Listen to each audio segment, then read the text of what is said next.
Hallelujah, hallelujah,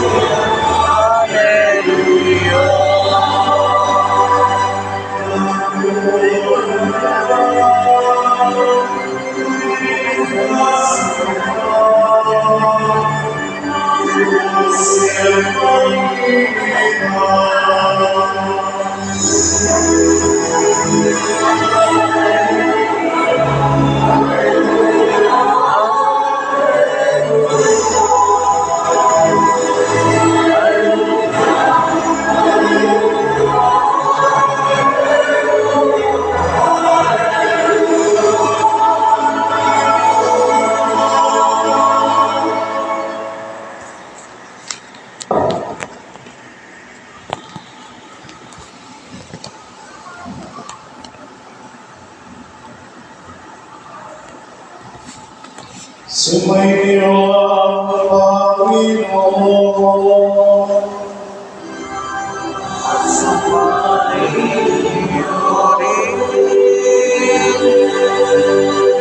Ang mabuting balita ng Panginoon ayon kay San Mateo.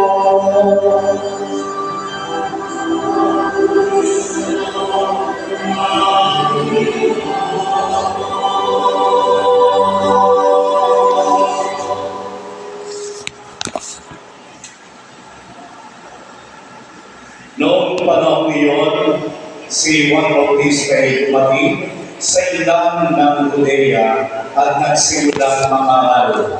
Sinabi niya, pagsisiyahin niyo talaga ng inyong mga kasalanan, sapagkat malapit ng maghari ang Diyos.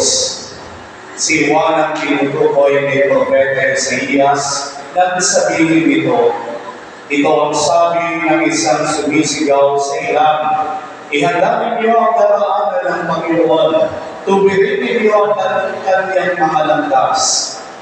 Tinabing balahibo ng kamelyo ang damit ni Juan at alat ang kanyang pamigkis. Ang kanya namang pagkain, malam at pulot-pulitan. At pumunta sa kanya ang mga taga-Jerusalem, taga-Judea, at mga naninirahan sa magkabilang panig ng Jordan. Ipinayag nila ang kanilang mga kasalanan at sila'y bininyagan ni Juan sa ilog Jordan.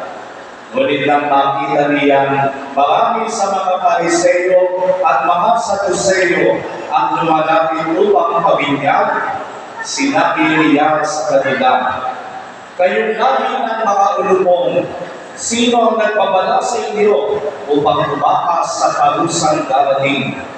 Ipakilala ninyo sa pamamagitan ng inyong pamumuhay na kayo'y nagsisisi at huwag ninyong ipangahas na kayo'y mga anak ni Abraham.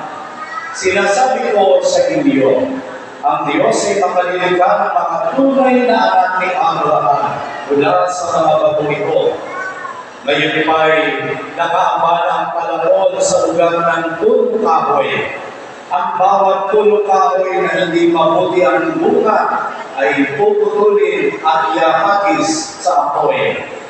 Binibinyagan ko kayo sa tubig bilang tanda ng pagsisisi ninyo pagtalikod sa inyong mga kasalanan. Ngunit ang dumarating na kasunod ko ang magbibinyag sa inyo sa Espiritu Santo at sa apoy. Siya'y makapangyarihan kaysa akin. Hindi ako karapat-dapat kahit kadadala ng kanyang panyapak. Hawak niya ang kanyang kalaykay upang alisin ang dayamin. Itipunin niya sa kamay ang trigo at ang iba'y susunugin sa apoy na di mapapatay kailanman. Ang mabuting balita ng Panginoon. Puri ka namin, Panginoon Jesu Cristo.